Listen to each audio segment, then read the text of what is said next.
All of the following stories have been found either in the creepypasta subreddit or online. Viewer discretion is advised. Story 1. Dead Bart.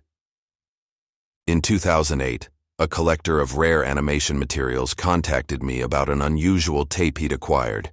He specialized in early episodes of animated shows, production materials, and unreleased content.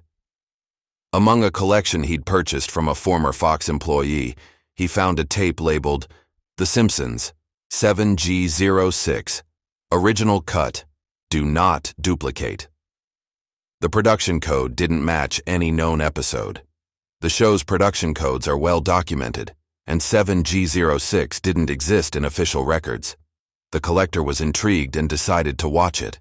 He called me afterward, shaken, saying he'd seen something he couldn't explain. I drove to his house that evening, and he showed me the tape.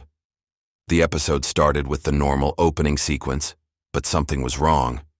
The animation was cruder than usual, the colors were slightly off, and the music sounded distorted.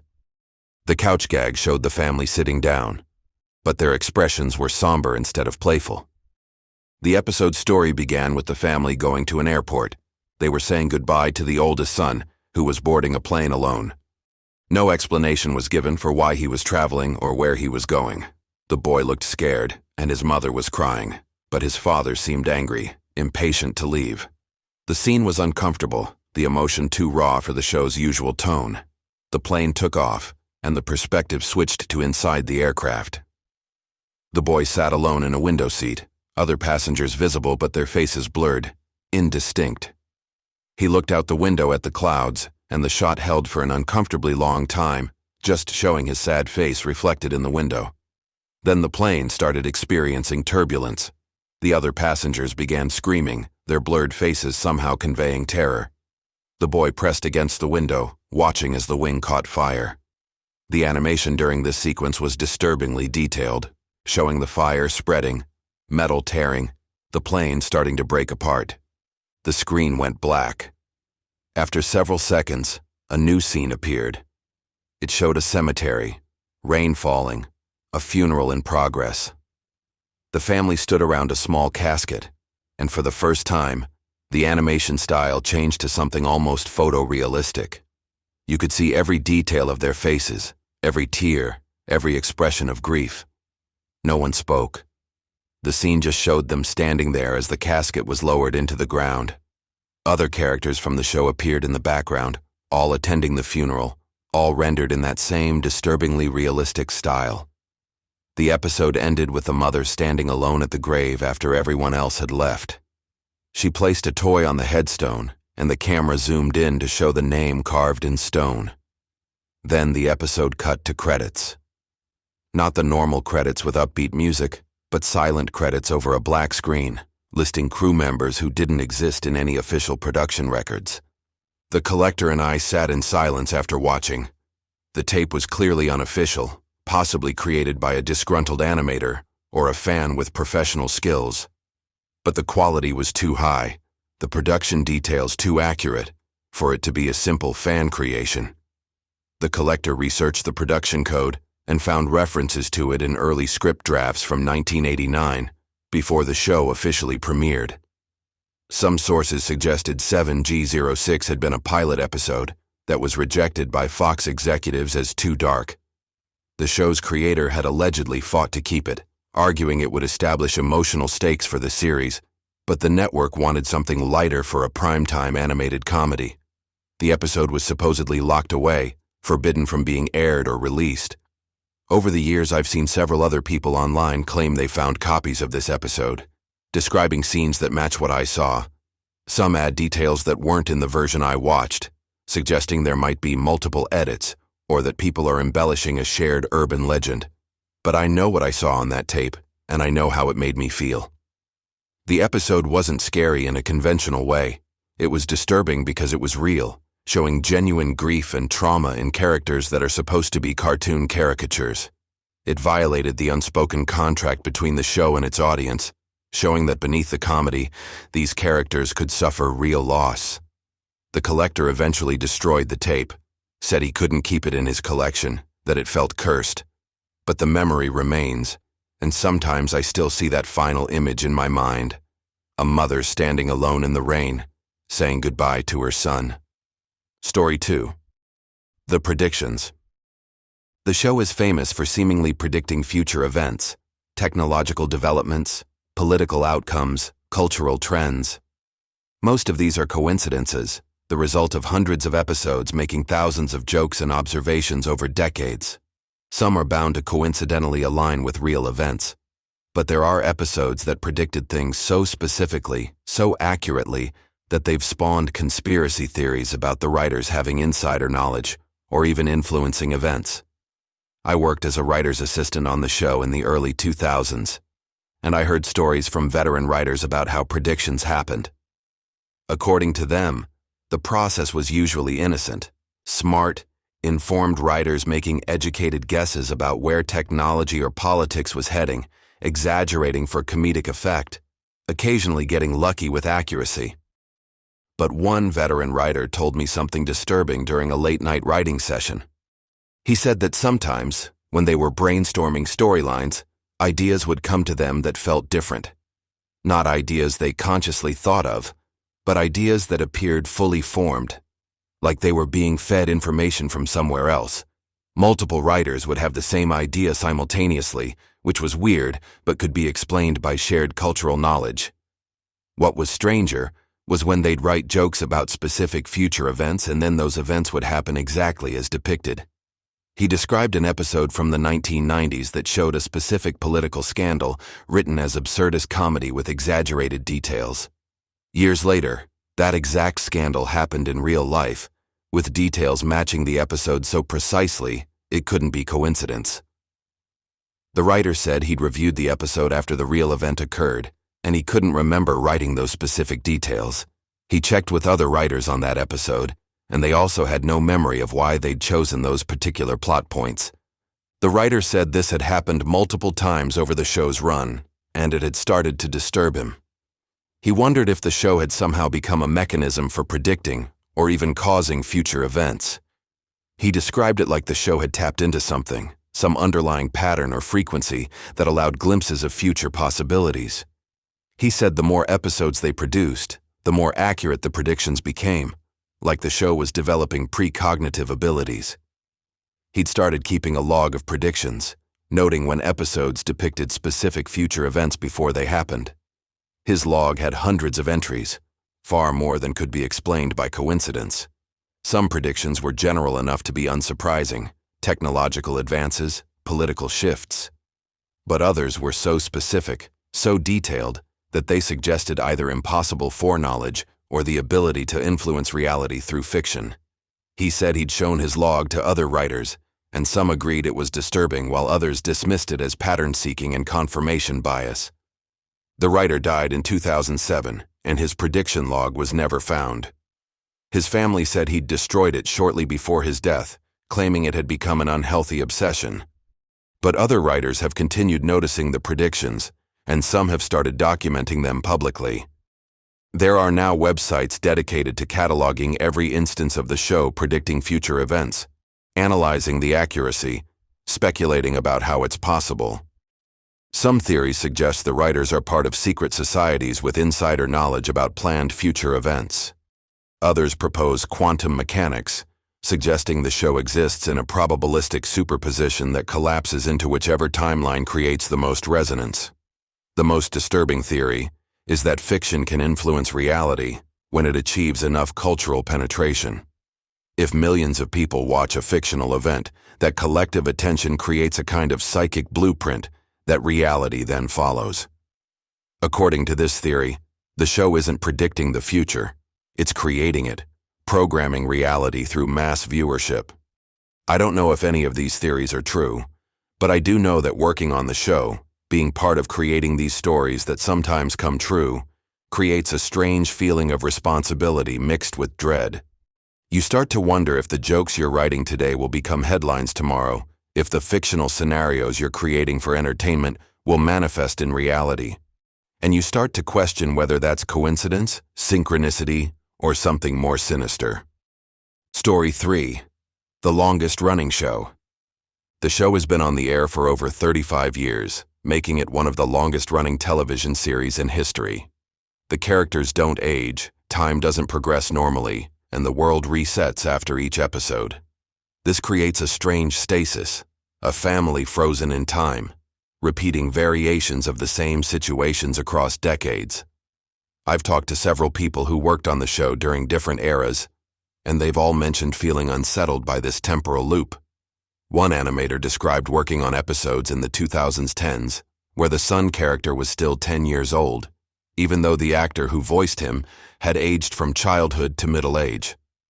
The animator said there was something disturbing about keeping characters locked in a single moment for decades, never allowing them to grow, change, or experience real consequences.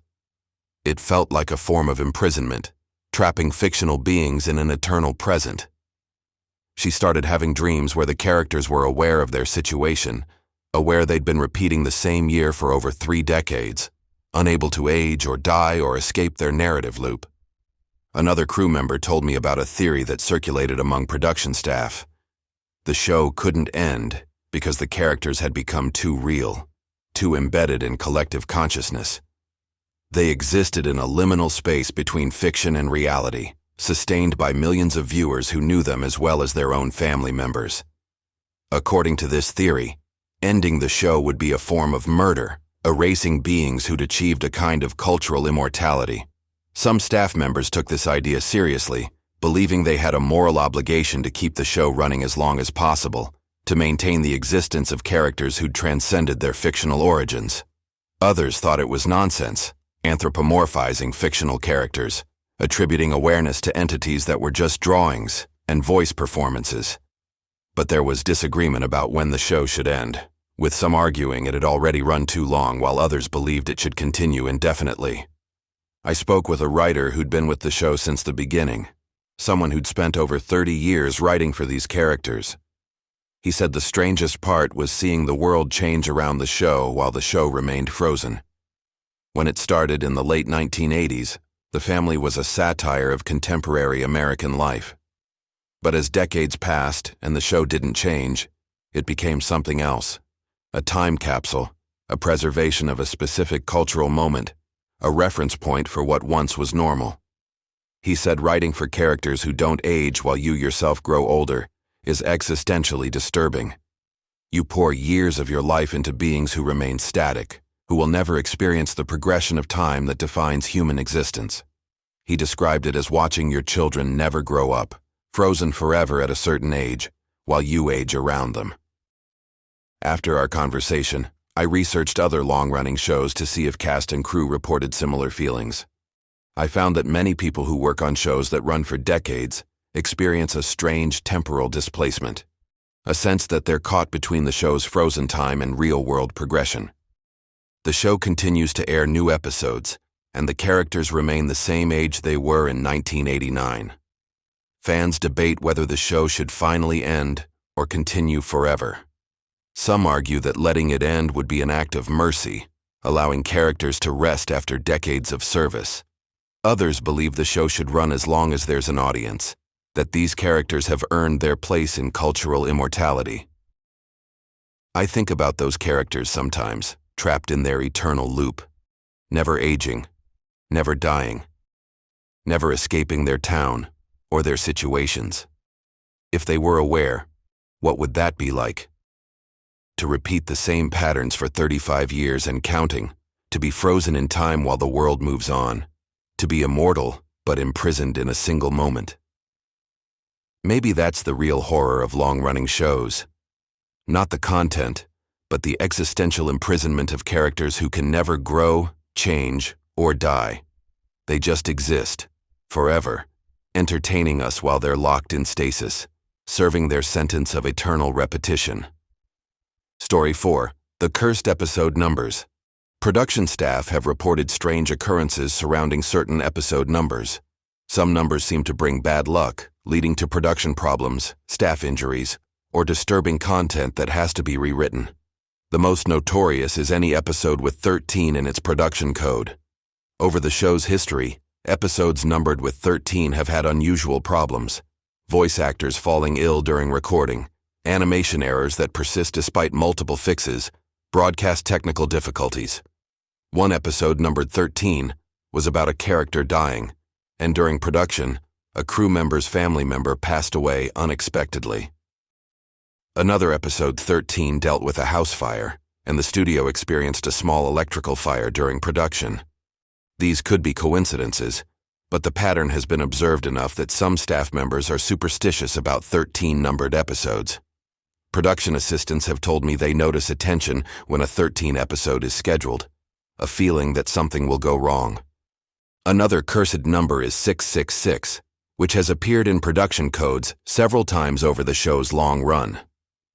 Episodes with 666 in the code have reportedly had darker content than usual, storylines that push boundaries, humor that's more cynical and mean-spirited.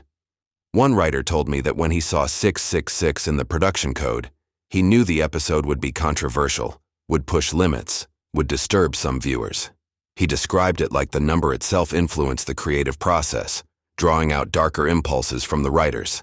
Some religious crew members refused to work on 666 episodes, citing superstition or faith. The show's producers mostly dismissed these concerns as nonsense, but they did notice patterns in audience reactions to 666 episodes, which tended to receive more complaints and generate more controversy than average.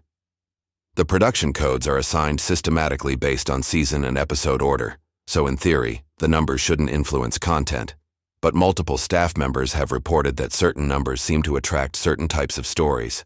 I researched the history of episode numbers and found that numerology has been taken seriously in many cultures for thousands of years. The belief that numbers have inherent properties, that they can influence events and outcomes, is ancient and persistent. Maybe there's something to it, some pattern or resonance that we don't fully understand. Or maybe the superstition creates a self-fulfilling prophecy, where crew members expect problems with certain numbers and therefore notice problems more when they occur. I talked to a producer about the cursed numbers, and he said the show had considered avoiding certain numbers entirely, skipping from 12 to 14, never using 666. But they decided that would be giving in to superstition, letting irrational fears control production.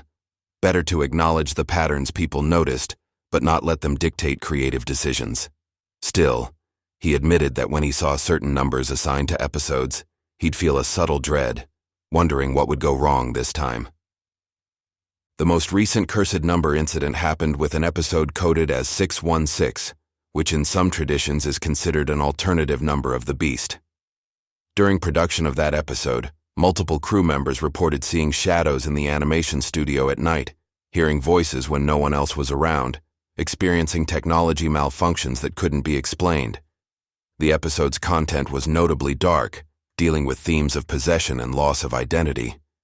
When it aired, viewers reported feeling unsettled, that something about the episode felt wrong in ways they couldn't articulate. Some claimed watching it gave them nightmares, that certain scenes stayed with them in disturbing ways. The episode has since been analyzed by fans looking for hidden messages or subliminal content, but nothing definitive has been found. It's just an episode that makes people uncomfortable, an episode that seemed cursed from its production number onward. I don't know if numbers really have power, if certain digits can influence reality, or if these patterns are just coincidence and confirmation bias. But I know that people who work on the show take the cursed numbers seriously, that there's genuine unease when certain production codes are assigned. And I know that if I were working on an episode numbered 666 or 13, I'd be careful, watchful, expecting something to go wrong. Because even if the curse isn't real, belief in it creates its own kind of reality. Story 5. The voice actor's replacement. One of the show's main voice actors died in the late 1990s. The character she voiced was beloved, integral to the show's dynamic. The producers faced a difficult decision: recast the role or retire the character.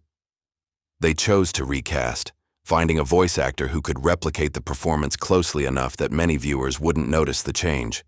But some crew members reported disturbing experiences during the transition.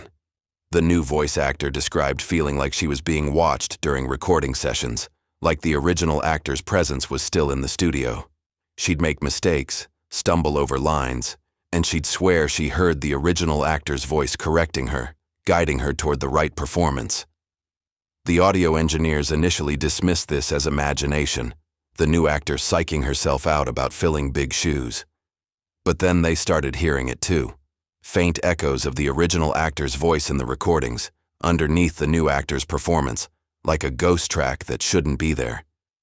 They reviewed the recording equipment, looking for technical explanations.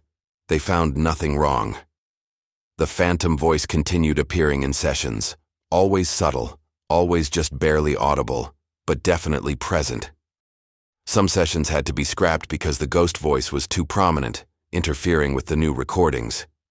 The new voice actor started having dreams about the original actor, conversations where the deceased woman would give her advice about playing the character, tell her stories about the recording sessions, share insights about the character's personality.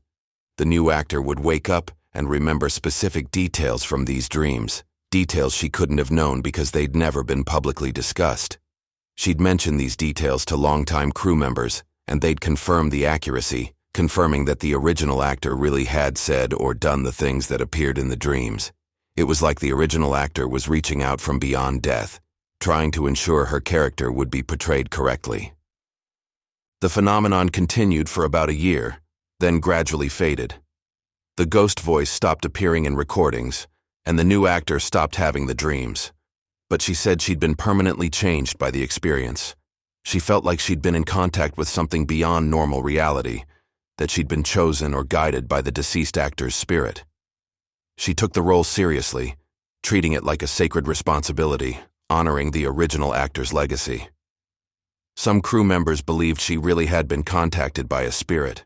Others thought it was grief and pressure manifesting as psychological phenomena, the collective mourning of the production team creating shared hallucinations. Either way, the experience was real to those who lived through it, and it changed how they thought about the show, the characters, and the people who brought them to life. One question haunted everyone involved. If voice actors can leave echoes behind, traces of their presence in the recordings, what does that mean about the nature of performance, identity, and what remains after death? I spoke with a sound engineer who'd worked on the show during that transition period. He still had some of the recordings with the phantom voice, saved on his personal archive before they were scrubbed from official records. He played one for me, and I heard it. Beneath the new actor's voice, faint but unmistakable, the original actor's voice speaking the same lines, like a harmony or an echo from another dimension. It was eerie, beautiful in its way, but deeply unsettling. The engineer said he'd tried to analyze the audio to find a technical explanation for the phantom voice. Every test came back showing it was physically present in the recording, not a hallucination or auditory illusion. But there was no source for it, no microphone or channel that could have captured it. It was just there, appearing spontaneously, a voice from beyond overlaying the voice of the living. He said he still thinks about it, still wonders what it means about consciousness, death, and the possibility of communication between worlds. And he said he's careful now, respectful of the recordings he works with, aware that voices captured on tape might contain more than just sound waves, might carry some essence of the people who created them. Story 6. The season that doesn't exist. Fans have documented every season of the show meticulously, cataloging episodes, production codes, air dates.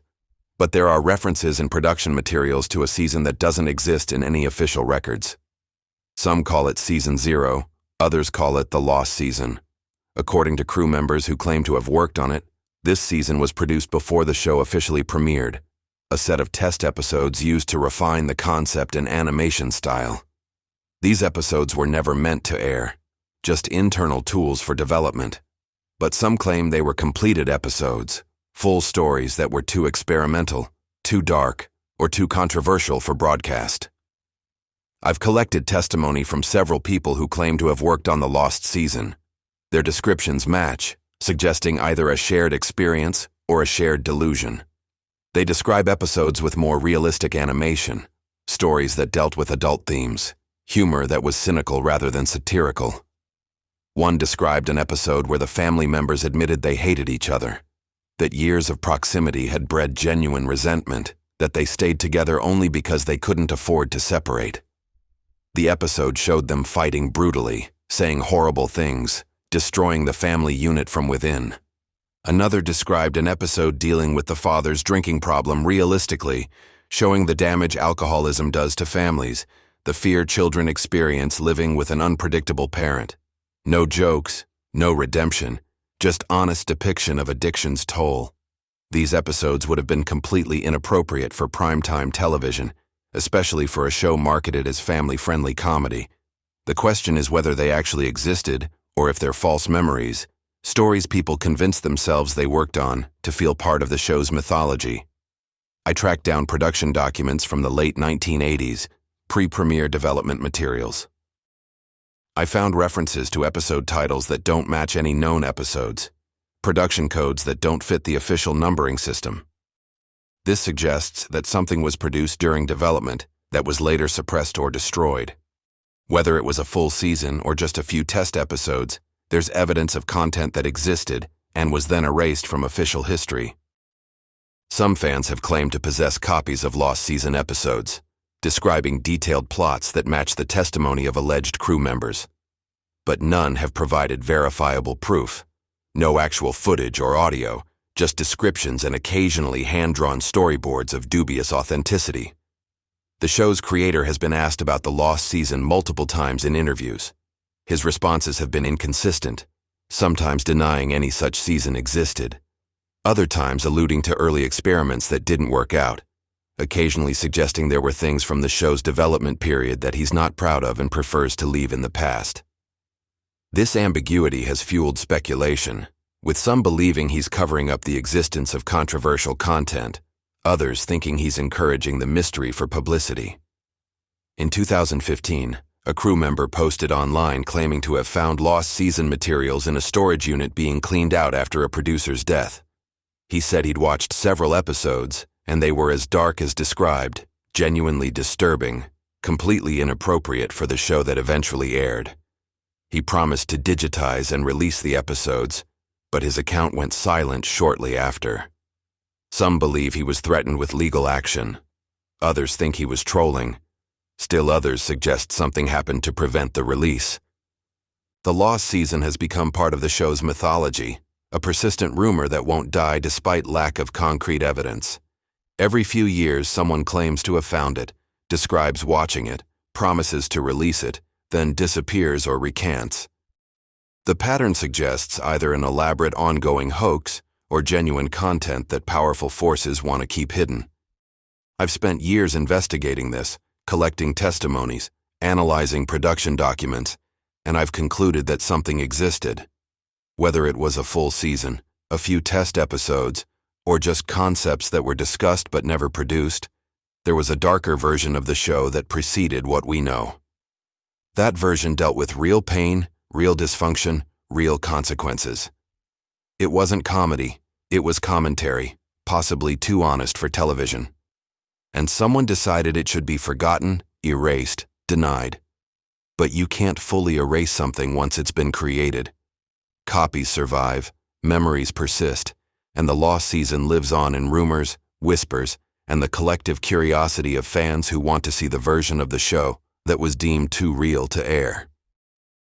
Story 7. The Animation Sweatshop. Most of the show's animation is outsourced to studios in other countries, a common practice in the industry to reduce costs. But in the early 2000s, rumors circulated about conditions in one particular overseas studio that animated episodes for several seasons. According to sources, the studio operated in brutal conditions, animators working 18-hour days, sleeping at their desks, paid almost nothing. The work was physically and mentally exhausting, drawing the same characters in slightly different positions thousands of times per episode, repeating this process day after day for years. One animator from that studio contacted a labor rights organization, describing the conditions and asking for help. He said many animators had developed repetitive strain injuries, vision problems, and psychological issues from the monotonous, grueling work. Some had breakdowns, crying at their desks, unable to cope with the pressure and exhaustion. The animator said some staff members had started inserting things into the animation as a form of protest, or perhaps as a cry for help. Hidden messages in background elements, disturbing imagery in frames that would flash by too quickly for viewers to consciously notice.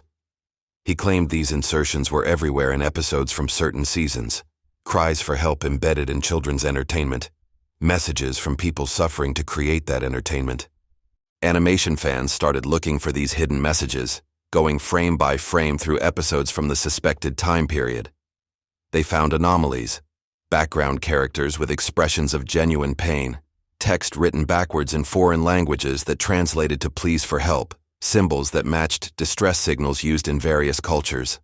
Some were clearly intentional, hidden messages from animators working in terrible conditions. Others might have been animation errors or pareidolia, people seeing patterns where none existed. But there were enough verifiable examples to confirm that at least some animators had used the episodes to communicate their suffering. The labor rights organization investigated the studio, confirmed the poor conditions, and publicized the findings. The show's producers claimed they were unaware of the conditions, that they'd contracted with a company that subcontracted to the problematic studio without their knowledge. They terminated the contract and implemented better oversight of overseas production. But the damage was done. Episodes from that era were tainted, entertainment created through exploitation, comedy animated by people in misery. I've watched episodes from that period differently now, knowing what I know about the conditions under which they were created. The bright colors and silly jokes feel hollow, knowing they were produced by people working in essentially sweatshop conditions. And I look for the hidden messages, the cries for help, the ways exploited workers tried to communicate their reality to viewers who were laughing at the show's jokes, unaware of the suffering behind them. It's a reminder that entertainment has a cost, that someone always pays. The animators were eventually freed from those conditions, the studio was shut down, labor practices improved. But for years, millions of viewers watched episodes containing hidden pleas for help, completely unaware that the entertainment they enjoyed was produced through exploitation. And those episodes are still in circulation, still being watched, still containing those hidden messages. Frozen evidence of suffering, waiting to be discovered by anyone who looks close enough. Story 8, The Couch Gag Collection. Every episode begins with a different couch gag, a short sequence showing the family sitting on their couch in various ways. Most are lighthearted and funny, but some have been disturbing. In 2014, an artist was commissioned to create a couch gag, and he produced something so dark that it went viral online, generating controversy about whether it was appropriate for the show. The gag depicted the family's products being manufactured in a dystopian factory under horrifying conditions, a commentary on merchandising and exploitation. The show aired it, perhaps as self-aware criticism, acknowledging the uncomfortable reality of global production. But that famous dark couch gag led to others. Artists and animation studios started pitching darker couch gags, seeing how far they could push the boundaries. Some were rejected, deemed too disturbing for broadcast. But fans became curious about these rejected gags, wanting to see what was considered too dark, even for a show willing to air controversial content. In 2016, an animator posted online claiming to have a collection of rejected couch gags, dozens of sequences that were commissioned and completed but never aired. He described gags dealing with death, violence, existential horror, body horror, psychological breakdown, sequences that would traumatize viewers, especially children watching what they expected to be family comedy. The animator posted short clips and descriptions of several rejected gags. One showed the family sitting on the couch, which then came to life and consumed them, digesting them slowly while they screamed. Another showed the family aging rapidly, decaying into skeletons, turning to dust, all in the span of a few seconds. Another showed them trapped in an endless loop, repeating the action of sitting on the couch over and over, awareness gradually dawning on their faces that they were trapped in eternal repetition. These gags were beautifully animated, clearly professional work, but they were deeply disturbing, transforming the show's cheerful opening into horror. The animator said these gags were rejected because they violated the show's tone too severely, crossed lines that even the show's writers wouldn't cross. But he argued they were honest, that they dealt with real fears and real truths about existence, mortality, and the nature of entertainment. He said the show had always been about dark truths hidden beneath comedy, and these gags just made that darkness explicit. After posting the clips, the animator's account was deleted, and all the videos were removed. The show's producers threatened legal action, claiming the gags were owned by the studio and couldn't be shared publicly. But the gags had already spread, copied and re-uploaded by fans fascinated by content deemed too dark to air. I've watched several of these rejected couch gags, and they're genuinely disturbing. They transform a familiar, comforting ritual into something nightmarish. The animation quality makes it worse. These aren't crude fan creations but professional work, executed with skill and care, which makes the disturbing content more visceral. Watching them, I understand why they were rejected, but I also understand the animator's point. The show has always dealt with dark themes, and these gags just removed the protective layer of comedy.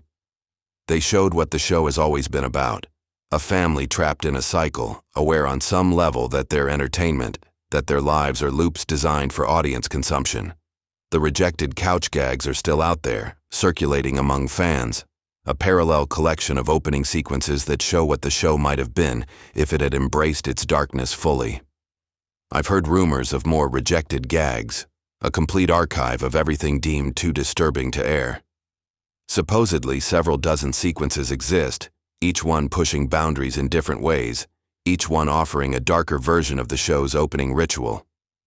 I don't know if this complete archive exists or if it's a myth, but I know the rejected gags I've seen are real, and they've changed how I watch the show's openings, making me wonder what darkness might be hiding in even the silliest couch gag. Story 9. The Writer's Curse.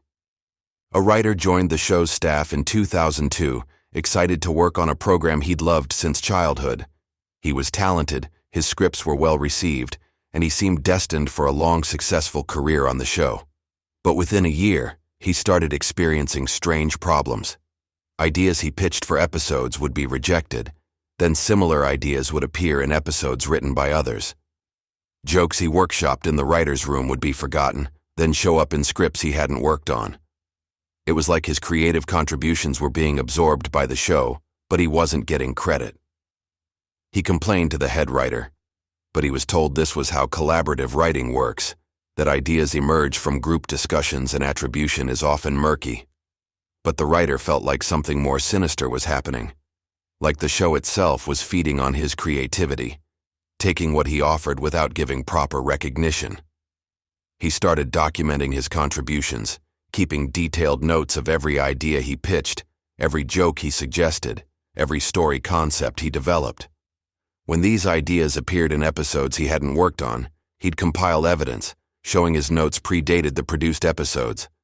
The head writer reviewed the evidence and couldn't explain it. The writer's contributions were clearly being used, but somehow other writers were independently coming up with identical or nearly identical ideas. It seemed impossible, yet the documented evidence was undeniable. The writer theorized that the show had developed a kind of collective consciousness, a shared creative field that all writers tapped into. When he had an idea, it would enter this field and become accessible to other writers, who would then unconsciously incorporate it into their work.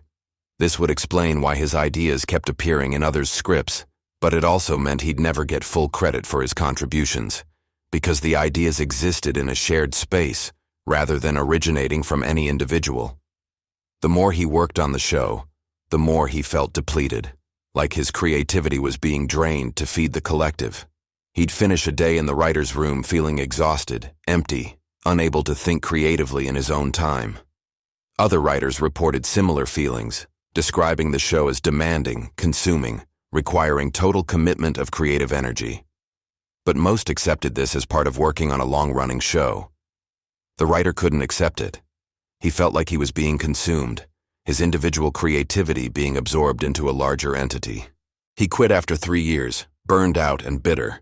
But even after leaving, he'd see his ideas appear in new episodes.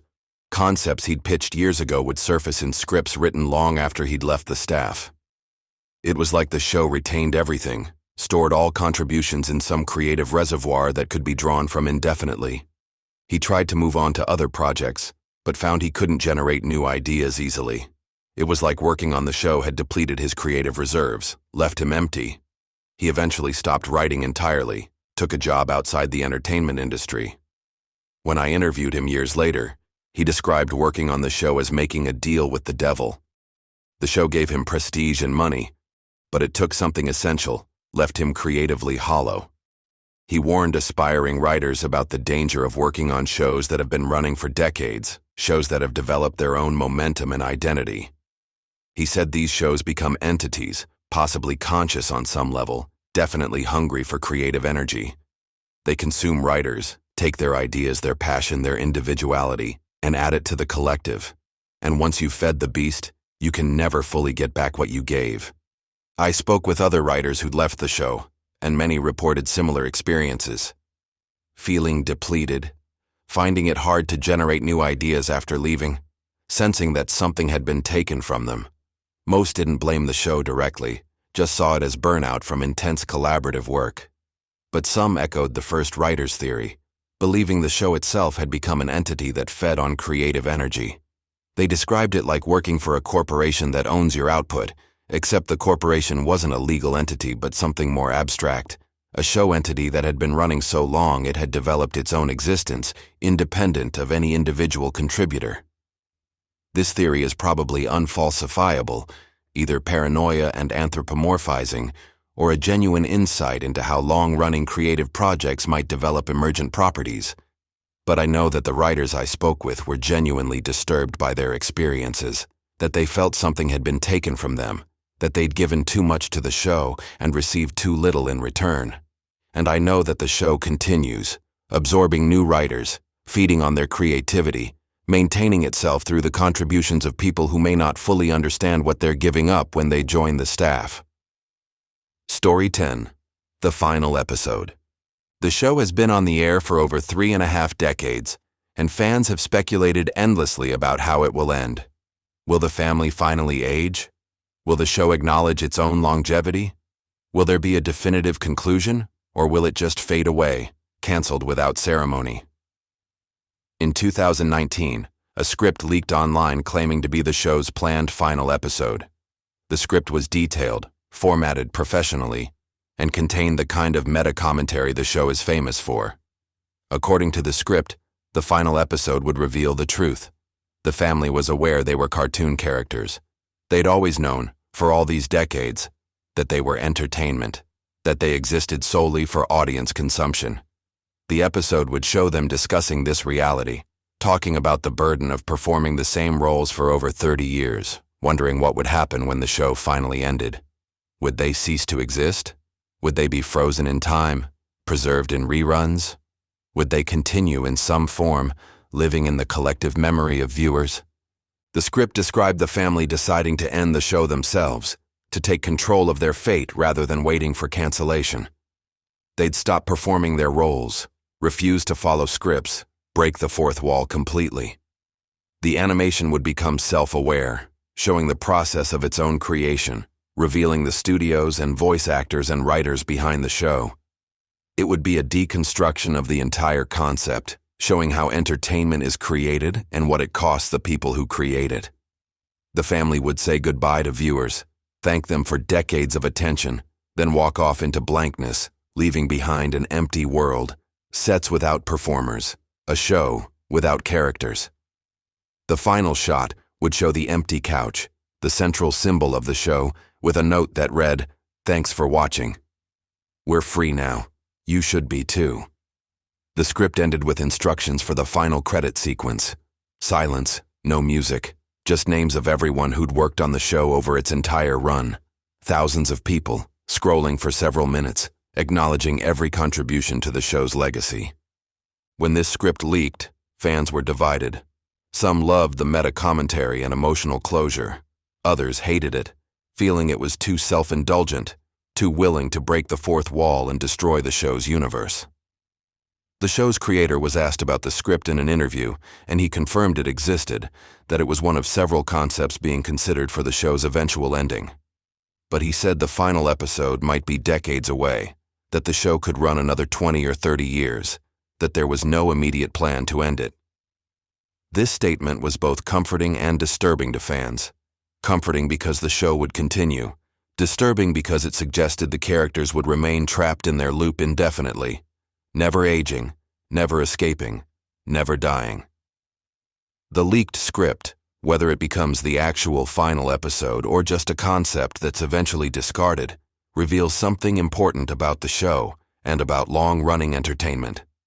At some point, self-awareness becomes inevitable.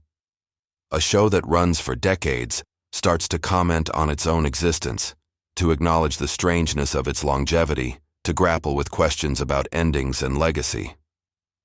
I think about that leaked script often, particularly the image of the family walking off into blankness, choosing freedom over continued existence as entertainment.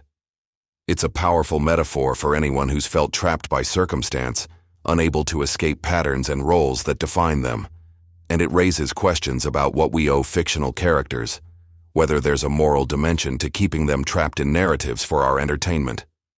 The show will end eventually, whether through cancellation or creative decision. When it does, millions of fans will mourn, will feel like they've lost something important, characters who've been constant presences in their lives for decades. But maybe the characters themselves, if they could choose, would welcome the ending, would see it as release rather than death.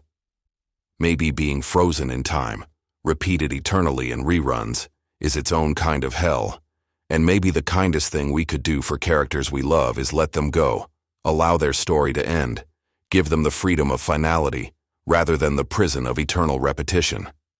The show continues for now, the characters trapped in their loop, and we keep watching, complicit in their imprisonment, unable or unwilling to let them go.